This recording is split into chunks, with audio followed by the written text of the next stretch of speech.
ಜೊತೆಗೆ ನಮ್ಮ ಧಾರವಾಡ ಜಿಲ್ಲಾ ಉಸ್ತುವಾರಿ ಮಂತ್ರಿಗಳಾಗಿರುವಂತಹ ಸಚಿವರಾದಂತಹ ಮಾನ್ಯ ಶ್ರೀ ಸಂತೋಷ್ ನಾಡ್ ಅವರು ಕೂಡ ಆಗಮಿಸ್ತಾ ಇದ್ದಾರೆ. ಜೊತೆಗೆ ಮಾನ್ಯ ಜಿಲ್ಲಾಧಿಕಾರಿಗಳು, ಶಾಸಕರಾದ ಪ್ರಸಾದ್ ಅಪ್ಪಯ್ಯ ಅವರು ಸೇರಿದಂತೆ ಅನೇಕ ನಾಯಕರು ಈ ಒಂದು ಕಾರ್ಯಕ್ರಮಕ್ಕೆ ಆಗಮಿಸ್ತಾ ಇದ್ದಾರೆ. ಬಂಧುಗಳೇ, ಎಲ್ಲ ಗೌರವಾನ್ವಿತ ಗಣ್ಯರಿಗೆ ಕಾರ್ಯಕ್ರಮಕ್ಕೆ ಗೌರವದ ಸ್ವಾಗತವನ್ನ ಬಯಸ್ತಾ ಇದ್ವಿ. ದಯವಿಟ್ಟು ಮಾನ್ಯ ಮುಖ್ಯಮಂತ್ರಿಗಳವರ ಆದಿಯಾಗಿ ಎಲ್ಲರೂ ಕೂಡ ವಿರಾಜಮಾನರಾಗಿ ಒಂದು ಏವಿ ಇದೆ ವೀಟಿಯನ್ನು ನೋಡಿ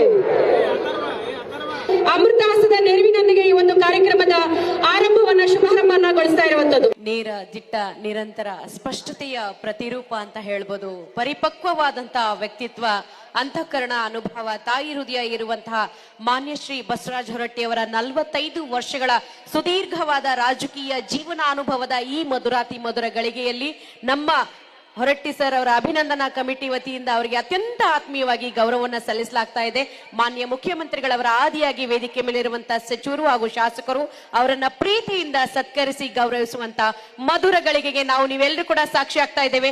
ದಯವಿಟ್ಟು ಸಾಧ್ಯ ಆದಷ್ಟು ಮೊಬೈಲ್ ಅನ್ನ ಕೆಳಗಿಟ್ಟು ಎಲ್ಲರೂ ಪ್ರೀತಿ ಅಭಿಮಾನದ ಚಪ್ಪಾಳೆಯನ್ನ ನೀಡುವುದರ ಮುಖೇನ ಗುರುಗಳ ಗುರು ಮಹಾಗುರು ಈ ಸಂದರ್ಭದಲ್ಲಿ ಗೌರವ ಸಲ್ಲಿಕೆ, ಅಪಾರ ಅಭಿಮಾನ ಅರ್ಪಣೆ. ರಾಜ್ಯದ ರಾಜಕೀಯ ಅಂಗಳದಲ್ಲಿ ಕಳೆದ 45 ವರ್ಷಗಳಿಂದ ವಿರಾಜಮಾನವಾಗಿ ಬೆಳಗುತ್ತಿರುವಂತಹ ಅಪರೂಪದ ರಾಜಕಾರಣಿ ಬಸವರಾಜ ಹೊರಟ್ಟಿ ಅವರು ಶಿಕ್ಷಕರ ನಾಯಕರಾಗಿ ಸವಿಸಿದ ಸುದೀರ್ಘ ಹಾದಿ